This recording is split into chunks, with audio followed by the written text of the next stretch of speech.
5 reasons why Shiva is the best. If you apply those in your life, then you will also become the best. Your life will be filled with joy. There will be only happiness in your life, sorrows will be destroyed. And you will be successful in your life. Shiva's admirers are children, youths, householders or ascetics. What is it that makes Shiva so attractive? We have presented 5 reasons in this topic. First, they are all-inclusive. They can be happy with anyone. It is not only the gods who worship Shiva. Asura, Yaksh and many other types of creatures worship him. Bhoot, Pret, Yaksh, Pishach, Rakshasa, all those who have been abandoned by all, Shiva has accepted them. There is a legend that when they got married, everyone who was nothing, everyone who was like, they all attended. All the gods and celestials, all the Asuras, Rakshasas, perverted Ganas, ghosts, Prathas all came. Usually these people cannot live well with each other. But in Shiva's marriage, everyone was there. Because he was Pashupti, the lord of animal instincts, all animals came. And the arrival of snakes was certain, so they also came. Birds and insects did not want to be deprived of this, so they also became guests. Every creature attended their marriage. This story is trying to tell that when we talk about these beings, we are not talking about any civilized, cultured human being but an original form who is sitting in a state of complete unity with life. He is pure consciousness, without any guile, without repetition, ever ready, absolutely original, eternal creator. They are only life. Second, he is the ultimate man but also associated with the feminine. Usually Shiva is the symbol of the masculine, but in the Ardhanarishvara form of Shiva, you will see that half of him is a full-grown woman. I tell its story. Shiva was in a frenzied state, that is why Parvati was attracted towards him. When Parvati was able to please him by doing many mirrors and taking many help, then they got married.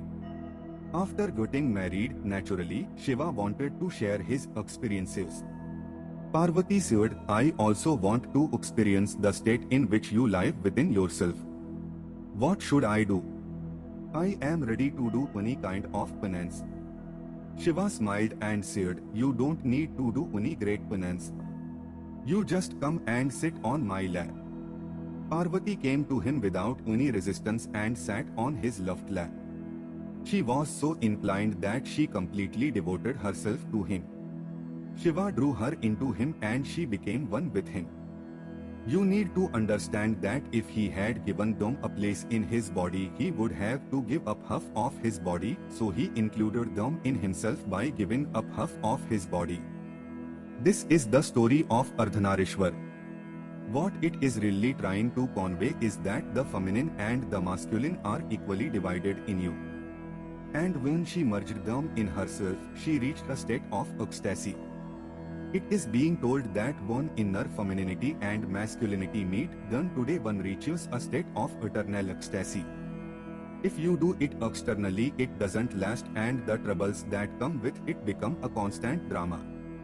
Third, the dance floor Natesha or Nataraja is a very important form of Shiva as the god of dance.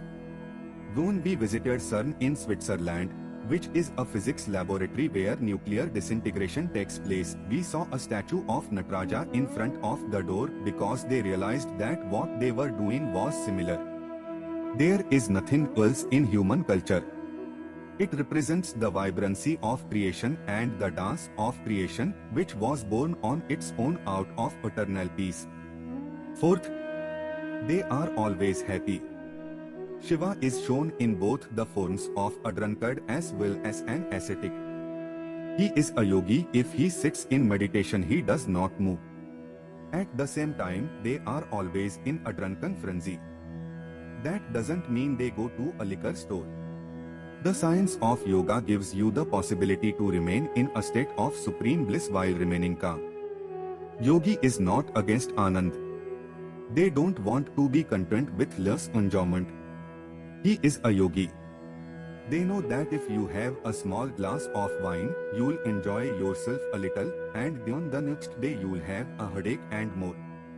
You can enjoy intoxication only when you can remain 100% stable and alert even after being intoxicated.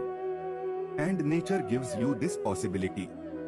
An Israeli scientist studied a specific part of the human brain for many years and found that the brain contains millions of drug receptive fibers. Neurologists have found that the body has the ability to make addictive chemicals that satisfy these cravings. When they learned about this chemical that travels to these fibers, scientists wanted to give it a suitable name.